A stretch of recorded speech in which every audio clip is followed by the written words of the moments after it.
Welcome back to the Courage Keepers podcast. This is a space dedicated to the idea that courage isn't a solo act, it's a collective practice.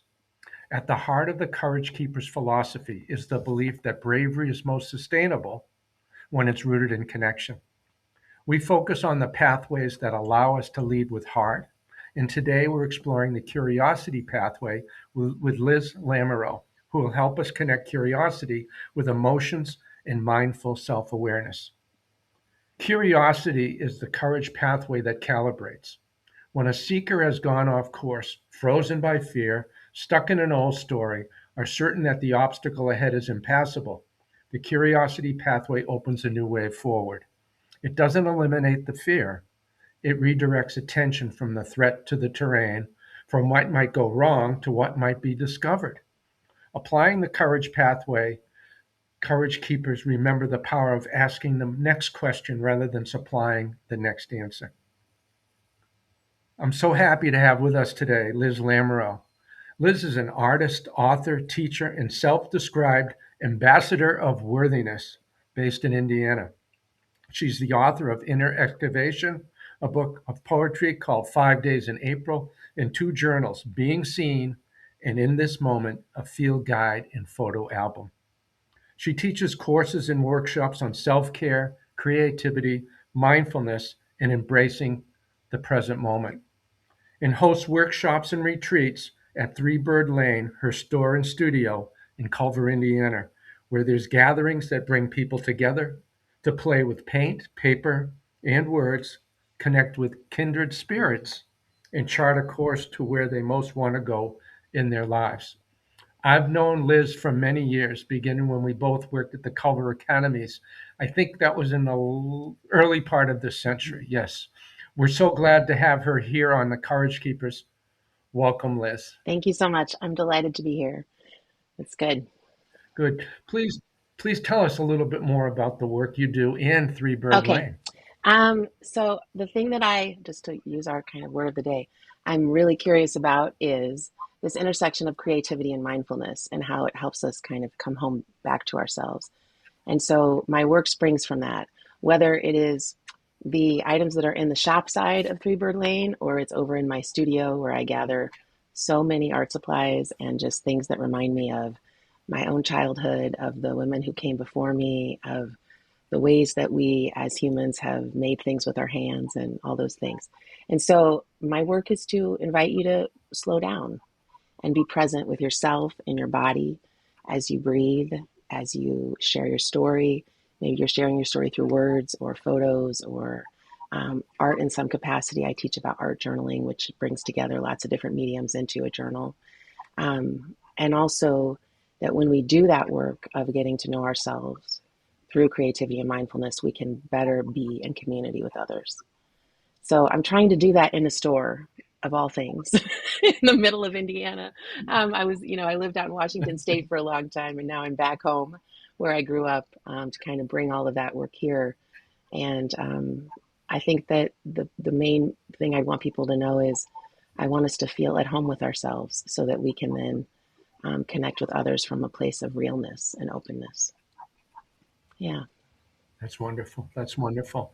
My first question for you, or second question, is how can courage keepers, people who help seekers find their courage and bravery, use curious questioning Yeah. to excavate what lies beneath a person's fear? Yeah. Such a good question. So I want to go back to the idea of when we pause and ask questions, we're inviting people into presence. So when I say presence, I mean we're focused as much as we can be on one thing here in the moment. So we have our like Buddhist idea of meditation where we're maybe trying to think of nothingness. I mean presence more as I'm able to be right here with you. Like right now, we're in a moment of presence, talking and listening to each other, right? And so one of the most important things that has to happen before we can even ask the questions is that the courage keeper themselves has to be able to be present.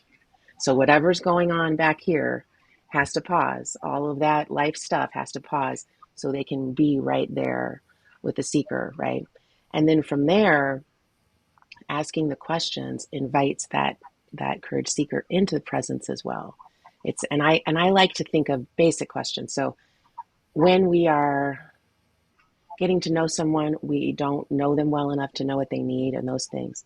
I like to think of the basic questions of, what do you need right now? Do you need to do something for yourself so you can be present here in this moment so we can talk about this? And to come at it from a place of kindness and curiosity so that the person can feel like space is being held for them so they can answer the questions honestly. Because we are all in situations where we've answered questions not honestly. I mean, the biggest one being, how are you doing? I'm fine, right? Like that one. And so when the courage keeper is asking those questions to get down into, why are you worried? Why are you scared? Why did this go differently than you expected? People have to feel comfortable enough and like the space is being held for them to be able to answer those questions. So I like to think of the phrase back to the basics. There's this Waylon Jennings song called Lukenbach, Texas. And in it, one of the lines is back to the basics of love. I like to think of that. Let's go back to the basics of love, even though we're talking about maybe more business-like moments or coach and student or whatever it may be, coach and athlete. But that's we go back to the basics. Do you feel safe right now? But that's probably not how you're going to ask it. So instead, you're going to say, what do you need? How can I help? So you can get the foundation built before you then go into the next level of questions. Yeah. I think what's powerful, what you're saying there, Liz, is the notion of building the foundation, Yes. and that it's about the courage seeker, Mm-hmm. and it's to really, for the courage keeper to actually make sure they are totally present with that person, and this notion of being seen Yeah. there. Liz, how do you help people reflect on their own courage in ways that help to build the capacity to be able to do something Mm-hmm. again, to be courageous? One of the things that I've mentioned in other podcasts is the definition of courage by Cynthia Puri, who's at Clemson University, and she says, courage is the pursuit of a noble and meaningful goal despite significant risk. So being courageous, being brave, is risky. Mm-hmm. It's risky. And so, how do you help people reflect on their own risks that they take to be brave? This is a good one. And I think I had a different answer when I like thinking about this. As you were talking, I was like, I think I'm going to say this, but I want to say this instead. We have it. I'm just going to beat a drum here. We have to create that foundation so they feel safe, right? And so to get people to reflect on it, so they can find the strengths in how they've done it to do it again. Is I believe what you're trying to ask here is I do it through getting them to reflect in simple ways. And so with my work, one of the things I love to do is we write lists. And so I will literally invite them back into the past where I will say 5 moments or 5 people you admire, right? 5 moments when you learned something this year. We'll make these lists and it's just 5 simple things. And that causes them to pause and pay attention internally. And the list can be short. Maybe someone's going to go into a whole story, but it can just be short. And so I teach a class about this kind of thing where we're making 5 lists. And sometimes they're silly too. We do silly things too to balance it out, right? Because we can't be serious about it all the time. But then suddenly there's this evidence we're creating when we use like a list or we use journaling or we use, telling a story about someone else and then having them reflect on how it applies to them. Then we're gathering and then we're gathering evidence of it that we can look at. So my way is to help people create some sort of an actual physical thing that they can then look through. So a class I teach is called Touchstones. And we look at, there's this poet, William Stafford, who talks about we have a thread that we hold on to through our whole lives. And so what we're doing with that journal is we're looking at the things that help us stay connected to that thread. And so that might mean music. That might mean the mentors in your life. That might mean experiences you've had. But when we can create evidence of how we've already done it or what supports us to be there, and then we can look through it, we have a harder time convincing ourselves we can't do it because we've already created evidence that we have. Does that make sense? Oh, Yeah. So like that's it what my does. journals It are for does. me. So when I mean, this is a very maybe different answer than someone else that you work with would give, but because I am so connected to the tactile of the things with creativity and journaling, and I create journals in lots of different ways. If people go onto my Instagram, they can see them, all that stuff. But what I want to share is they become a map to me of who I was, who is still who I am, right? So who I was in the past is who I am now. And past me informs present me. Wait a minute, you've done this before. Wait a minute, you've already written yourself this note that says, this is really hard. I'm going to do it anyway. You've already, I have the poems and the quotes that I put inside those journals, the pictures, and it becomes this visual map for me. And so that's the way I try to do it, um, is through gathering evidence in that way. So you can see the ways you've done it or the ways you've tried. So then you feel confident, or at least you feel connected enough to yourself to try again. Yeah. Sure. And as you say, doing something tactile, Yeah. actually writing in the Yeah. journal, Yeah. painting, something like Yeah. that, really is another piece of information to get Exactly. your memory working Exactly. with it. Exactly. Because we can, as humans, some of us who think too much, like our brains go too much, we're like just ahead sometimes, right? We're all up in here. And then we realize our body is having a reaction as well.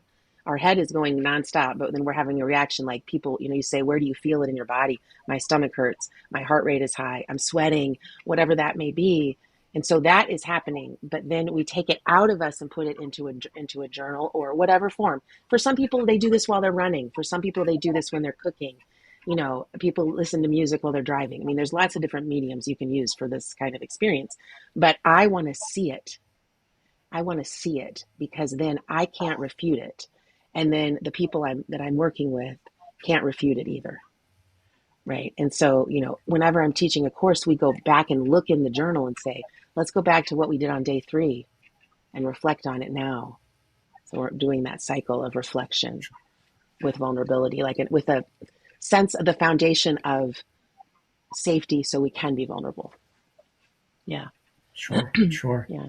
How does being curious about oneself help us to be more curious about other people? Yeah. So one of when I bring together usually women for retreats, let's say there's between 8 and 25 of them, one of the most important things that happens is this idea that people realize they aren't the only ones, right? And so when we are willing to do that work ourselves, to look at, to be curious about who we are, why we do what we do, um, when I'm doing well, my anxiety can become almost like the gong to meditation. Like if you were at a temple and the gong means we're all going to gather together, or the bell and we're going to meditate. My anxiety, the tapping of my anxiety, can be like, oh, I need to look at this and be in conversation with this, right? Versus I'm freaking out and now I'm going to cry, freak out, call a friend, and calling a friend can be good. But when you're just doing all of that, right? When I'm for people listening, I'm Right. making my hands go chatter, chatter, chatter. And so I think that when we're willing to ask those questions of ourselves, then we can't help but start to want to know those things about other people. But those of us who are asking those questions of ourselves model it for other people too. And that's what helps the connection, is the actual modeling, right? So they watch us do it, being willing to tell the story, the embarrassing story, the story of when it didn't go right, the story of when we failed, when all those things, um, or why was this successful, and looking at it and looking at it, being honest about it. When we do that, we model it. And that allows a pathway for connection that a lot of people can't help but step onto when you are willing to do it. Sure. Yeah. Yeah, Yeah. that's great. In some of many of our conversations, and also in some of the blog posts that you create each month for couragekeepers.com, what's been the power impact of Fred Rogers on your Yeah. life and Yeah. teaching? Yeah. So I'm a fan. A fan. But really, I know you yes, are. I really think of him.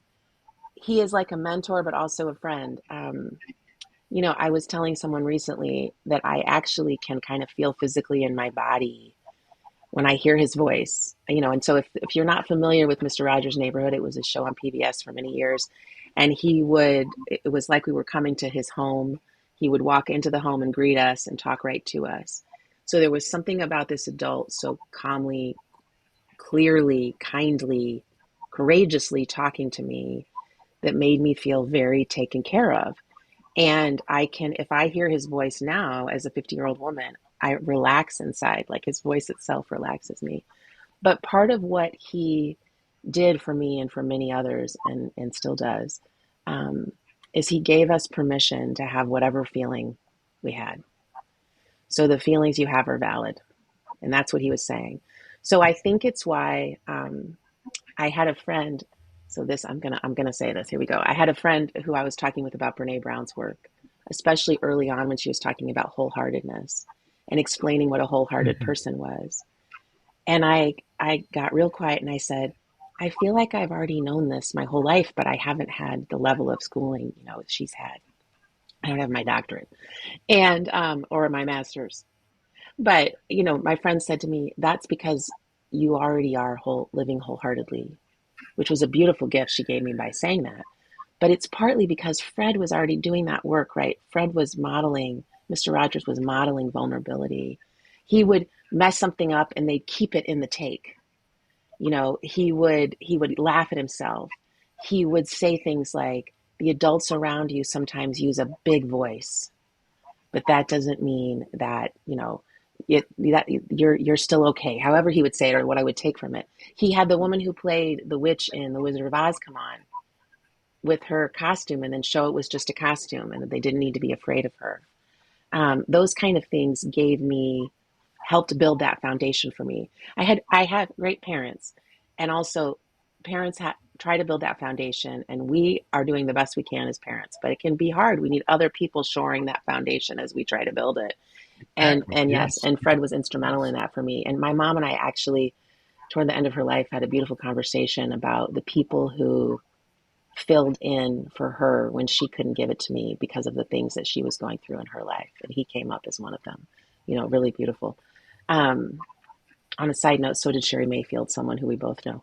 I just have to say that, but people who could fill that in. But anyway, the biggest piece right now for me with Fred's work, as I've opened this store and studio here in Culver, Indiana, is that his wife shared after he died that he carried in his wallet a quote from I'm forgetting her name off the top of my head, but a Benedictine nun that he was friends with, and it basically said, "You can't help but learn to love someone once you know their story."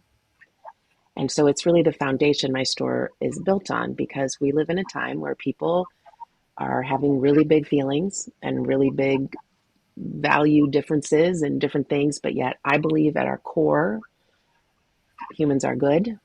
We care about one another. We want kids to feel safe and have food and all those basic things I believe we all agree on. But it can be hard to get us to that place because of just the information age we live in, the sheer volume of the algorithm and all those things. And coming back to that, so I would Mhm. say, what would Fred say right now? Anyone, once you get to know them, you can't help but learn to love them once you know your story, which is about curiosity. So I didn't realize it till an adult, but that's what Fred was giving me. He was curious about himself. He would, the way he would laugh at himself, he was curious about the world. When, the Chef Brockett or whoever it was would come and he would visit them, he always asked questions that were, he talked in a slow way, so we got every word. Why do you do it like this? Tell me more about this. How are crayons made? All those things. And so that's part of it. It's that we, as humans, we deserve to live in a world where people are more curious about themselves and about us than they are judgmental, to go back to our Ted Lasso kind of quote that you talk about in the book, because it feels like a foundation for loving one another. Curiosity does. Yeah. Right. And that's, I think that, so I could talk about Fred Rogers. I mean, how much time do you have? I could talk about him forever. Right. But, And as you, go ahead. so as you're talking about, emotions and feelings, and how do you hold the multiple emotions at once? It's something that you call the and Yeah. space. Yeah. Can you share more about Of that? course. Of course. So I at some point in my adulthood, just really realizing how much I think probably even in like experiencing grief, like when my grandmother died when I was in my 20s. And as people, you could feel that people were like, it was just your grandma. Aren't you over it? A month later, some people felt that way. And other people really had experienced grief and were holding space for me in a different sort of way. And so that led me to think about how we live in a culture where we're really invited to hold one emotion at a time. And Right. I think probably anybody listening can reflect on that, whether it is, but yet you can reflect on when you've felt multiple. So one of the most surprising ones can be like when you have success at something. So for me, like an example would be in like year 3 of hosting retreats, I put a retreat online, had like 25 spots, ended up needing to have 29 spots because it sold out so fast. And so there was all this success that it sold out in 48 hours. Wow, that's incredible.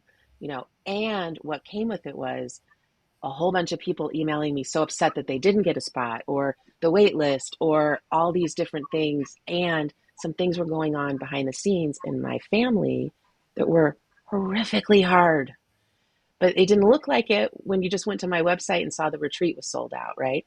And so I was holding a lot of, so it's just a simple example, but it was actually not simple. Let's be honest, it was hard.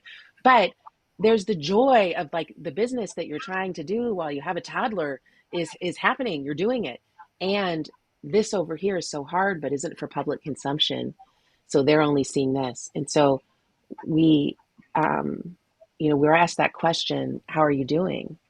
And I tend to not say I'm fine, or if I say I'm fine, I say it sarcastically. I'm fine. Everything's fine, which is the thing we kind of say right now in our Yeah. culture. But I try to say, hey, doing okay. Good stuff, bad stuff, but hanging in there, because I want to try to normalize. We're rarely fine. So we can have something so joyful happening, a new opportunity, a child is engaged, and then also you're dealing with caregiving an ailing parent, or someone in your life is calling you every day because they need support in a way that you're trying to create the space to give. So we're always trying to do that. And I call it the and space because I believe, it's joy and grief, and we exist in the in between. When we give ourselves permission to exist in the in between, and I see it like a Venn diagram. So, like, we exist in that middle part, then it's not about I have to feel this or I must feel this. Another example is the word gratitude. I have a real push and pull relationship with the word gratitude. I love it. I think it one of its basic, like, mindfulness kind of pieces of it, learning to find gratitude in your everyday life is a beautiful, important practice that I think we need. And when someone says you should just feel grateful, it is so unhelpful. And so, the idea again of a real life example would be when I had my kid, there was an emergency C-section involved. She was okay. I was okay, but it was an awfully hard experience. Awfully hard. All of the syllables of that word. And several people in my life said, well, you should just be grateful that you both survived. I am obviously grateful we both survived. That's a given. There is no Sure. part of me Yes. that isn't grateful Yeah. for that. And that situation was hard. The person who has a cancer scare, they end up not having cancer, but they went through 2 weeks to 4 months of thinking they might. And while they may a year from now credit that as like giving them the opportunity to shift, things that priorities in their life, when they went through it, it was just as horrific as the person who is diagnosed with cancer. So I really push back on the idea that we should just be grateful, or, this happened a few months ago. Aren't you over it? Um, and so I call it that and space. And it's been beautiful to be in conversation with people about it because they feel a relief. That's the most common word I feel like people use, is a relief that they don't have to focus on only one emotion. Now, it can be hard to hold them all. And my kid would tell you sometimes Exactly. I get Yes. lost in the sea of, she wouldn't call it this. I'm going to be the poet here. The sea of the ant space, because I'm saying, but the person might have done it because of this, so we can't assume this, so sometimes you have to put all of that aside and just be in it, right? But I Right. think when Right. we're Right. dealing with hard things, and when we watch, as a courage keeper, when you're watching that seeker struggle, with confidence, with decision making, to say to them, I said this recently to my kid, I'm going to sit right here with you in the sadness you feel about all of this and the reality that I'm still saying no. Now, whether she Wow. wanted to punch me in that moment or not, right? She's a teenager. But like, Yeah. that's the gift within my friendships. And I try to do that in my work of, I'm going to sit with you in this and space, just be with you Hmm. because it's hard, but it's real. But also we still have to do the other things to live our life, to live our life. Yeah. Wonderful. Wonderful. And on that note, too, is how are courage keepers, and as Mark Brackett has mentioned, the term being emotion Mm-hmm. scientists as opposed to being emotion Mm-hmm. judges. I love this. Yeah. I love that term. I'm so glad you introduced me to that term. Um, this, okay, I'm going to bring poetry into it. You're never going to get an expected answer with me. So, one of my favorite poets is Mary Oliver. In her book, Redbird, she has a longer poem called Sometimes. And one of the sections of it says, Instructions for living a life. Pay attention, be astonished, tell about it.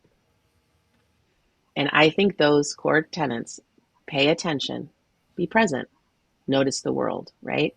Be astonished. Let that noticing lead you to curiosity and to whatever road curiosity takes you down, which might be awe, which might be concern. I mean, there's lots of places curiosity can take you, which might be delight, which might be joy, which might be, feelings from the past or whatever. So pay attention, be astonished, and then tell about it.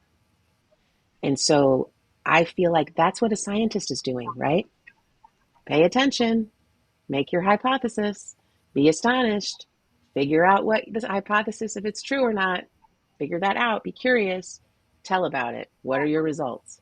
She just says it in a way that makes it sound a little less scientific and a little more go out in the woods and look at life and see if something excites you while you're listening to the birds chirp, right? But the same is true for just everyday life. So for me, one of the joys of having a store when I had been working from home for years is that humans come in who I've never met, and it's giving me so much more experience to pay attention, be astonished, tell about it, right? And the telling about it can come in Right. many forms. So it comes in my journal, it comes in conversations like we're having, it comes in conversations with friends, it comes in just self reflection while taking a walk itself. Like the telling about it doesn't have to be standing on a corner yelling at everyone. The telling about it can come in lots of different ways, but it's how we then synthesize it. So when we're thinking about curiosity and courage together, we have to have the courage to actually do those things, you know, and and I think part of that is whose work is it around passion that you talk about in your chapter on curiosity? Isn't there? Yes, Deborah Okay, Farmer, yeah. Chris. And so that idea of helping people find what they're passionate about, like what brings them, what where the heat is. That's what I'll say to people sometimes, Yeah. where's the heat? Where's the heat? And then use those things. Pay attention. So notice, put whatever words you need. Mary Oliver's words work for me.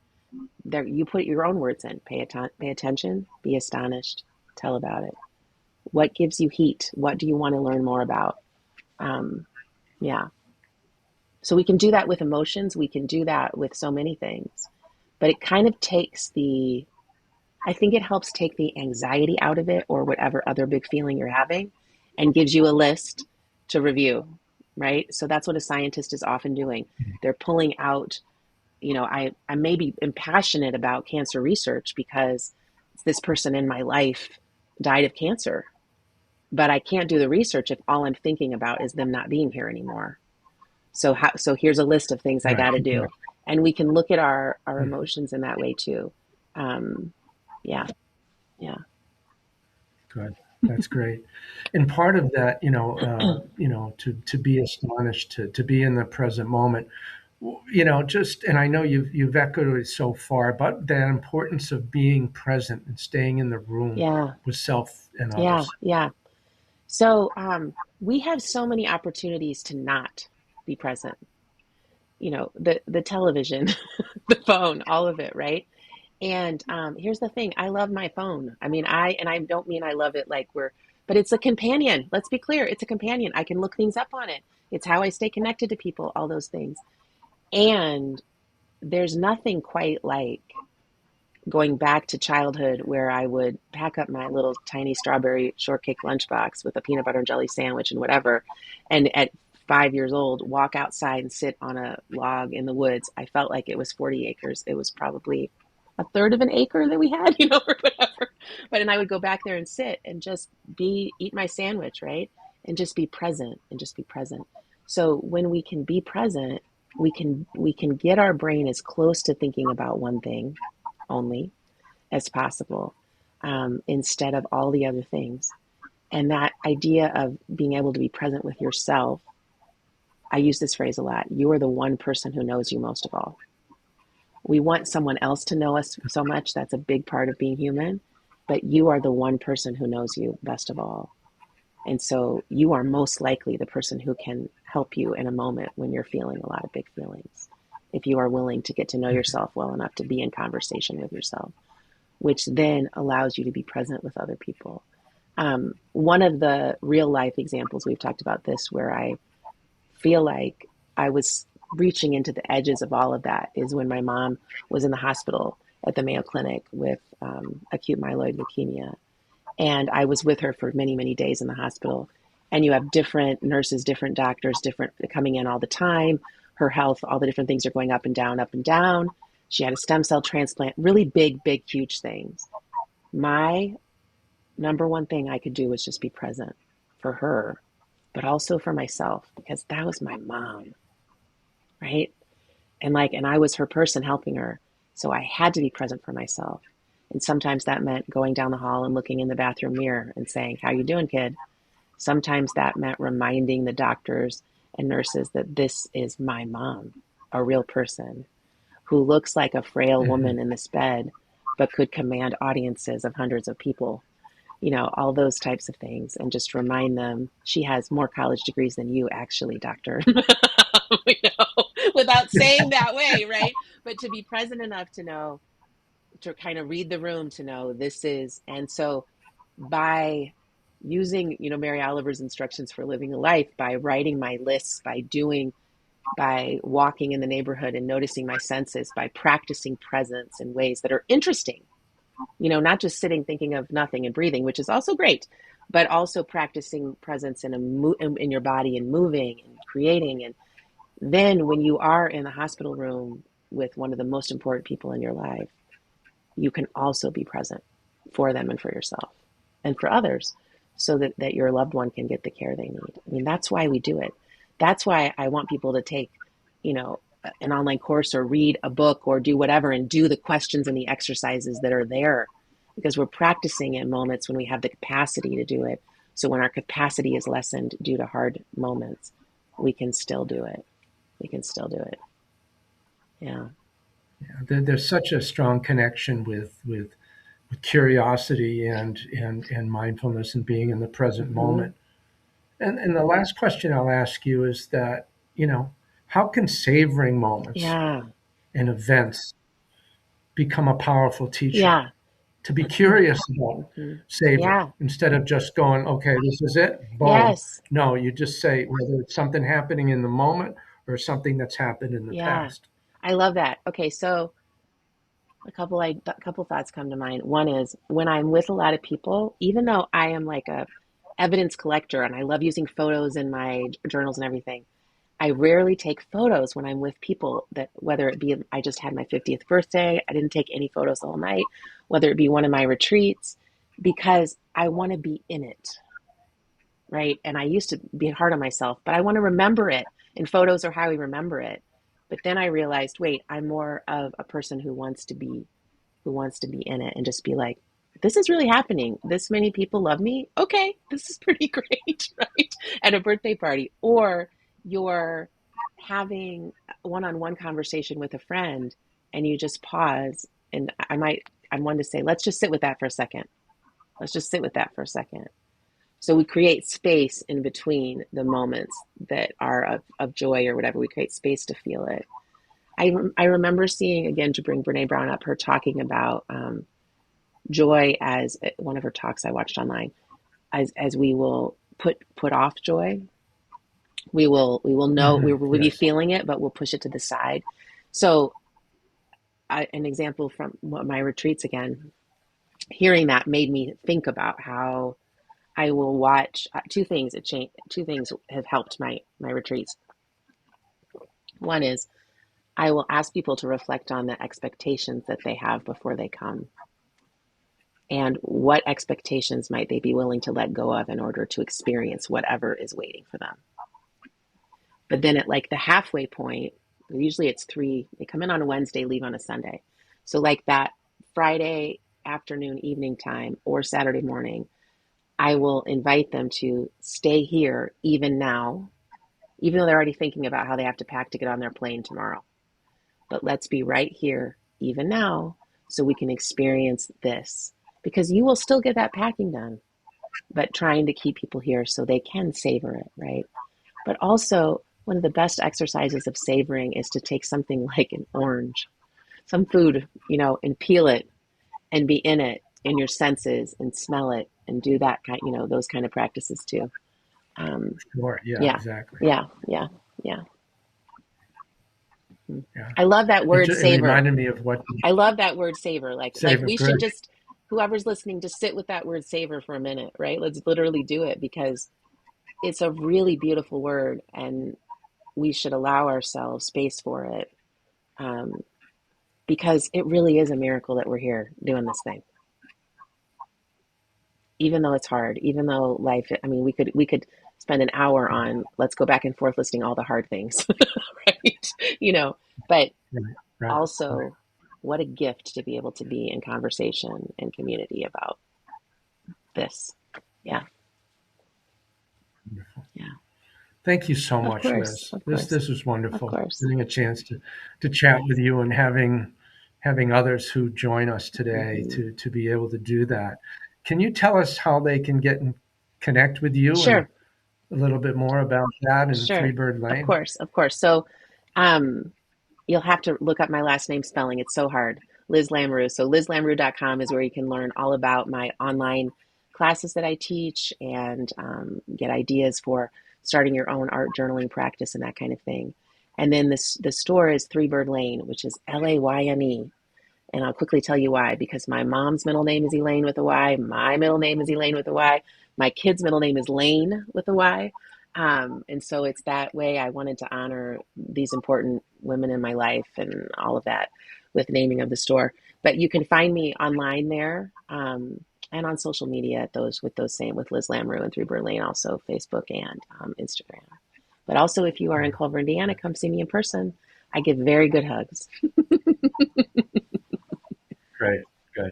Thanks again. Thanks so much, Thank Liz. you. And thanks to all of you for joining us today, which is a very, very special podcast with our guest, Liz Lamoreux, speaking on curiosity, among other things, there too. Um, and as I thank you for being with us today, just stay tuned to next month when our focus will be on the pathway of courage. And if you want to learn more about Courage Keepers, you can go to our website of www.thecouragekeepers.com. Thank you very much, folks, and have a great day.